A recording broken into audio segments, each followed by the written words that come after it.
Weezy out of here. Weezy out of here. Weezy out. Jumped out of a wave right into a daze. It can wreck your life. You gotta think twice. Put it together. Who are you and what do you do? I am Tony Salazar. I'm 42. I work in sports marketing at Nike. I got 4 kids.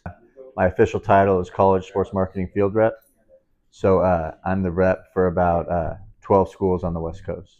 12 schools, what are those? Yeah, so Oregon, Oregon State, USC, UCLA, Cal Stanford, Colorado, Arizona, Boise State, BYU, Air Force, and Army. But I travel. I'm not a huge fan of a ton of travel, but it is fun getting out there and seeing all my my contacts and stuff. So some travel, which is what I'm doing, is great. The day-to-day work is exciting and I love it. So yeah. Who are some of the names that you've worked with? So I used to work on the pro side.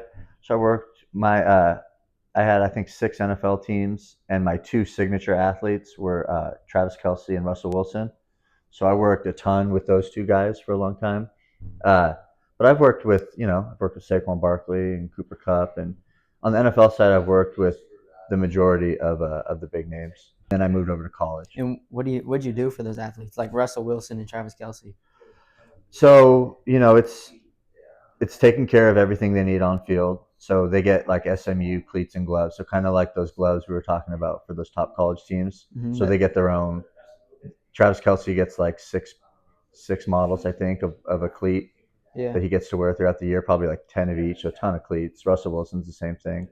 So I'll work with them to get everything lined up to be what they want. And then with guys like that, a lot of it is like managing like photo shoots, like whether it's Nike or maybe Russell Wilson's doing an Allstate commercial and we're sending in some product for that. Yeah, you said like a managed shoot, and I was thinking like a day to day or like event to event, like time manager or whatever. Oh yeah, no, it's more of like connecting his people with the producer, getting them an idea of what it's going to look like, and then honestly, a lot of it is just being on site and making sure that the athlete's taken care of. You might get a photographer that says, we'll be here from 12 to 2, and it's my job at 1:50 to tell him like, hey, Russell's leaving in 10 minutes. Like, get what you need, because if not, they usually try and extend it, and the next thing you know, the guy's been there for 4 hours. What's it like to work with a difficult athlete? It's tough. And I work with difficult athletes and I work with difficult equipment managers. It's tough because you got to be professional. Getting difficult with them only makes the relationship harder. I bet. So you got to put your ego beside. And what makes them difficult? I'm not going to call out his name, but there's an NFL receiver that is by far the worst one I've ever had to work with. He just, a lot of these guys, now it's getting even worse, but starting early high school, they're labeled this huge recruit. So everybody starts catering to him then. The man. Yeah. And then they get to college. Now these guys are making millions of dollars in college. Then they get to the pros and it's even bigger. So I think they expect everything. And, usually they get everything. So it's not totally out of line. Mm-hmm. But yeah, this one guy I'm thinking of now was really hard to deal with. Cussing me out if I couldn't get, whatever the latest thing that he wanted was. Hot in the sky they can't reach. Fly with us that's unique. What type of, because obviously like that level, you said that it was obvious to you, or not, maybe not obvious, but you started to notice that it's like a different type of person, not just a player, but a different type of person to actually get to the next level. Yeah, well, so like what type of person do you have to be? So there's some guys that don't have to be that kind of person. Some guys are just so naturally gifted that they can get to the next level. Like big and strong type of gifted? Yeah, and athletic, and just making the plays when you need to.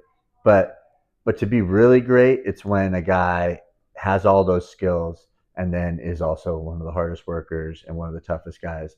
And those are the guys that come through, and you realize right away that like this guy's going to go real far. Even if, a lot of those guys, even if say they got a terrible injury and they couldn't go far in that sport, you still know that like they're going to be successful in something. And then there's some guys that are just relying on their natural ability. But you don't get lazy people up there, do you?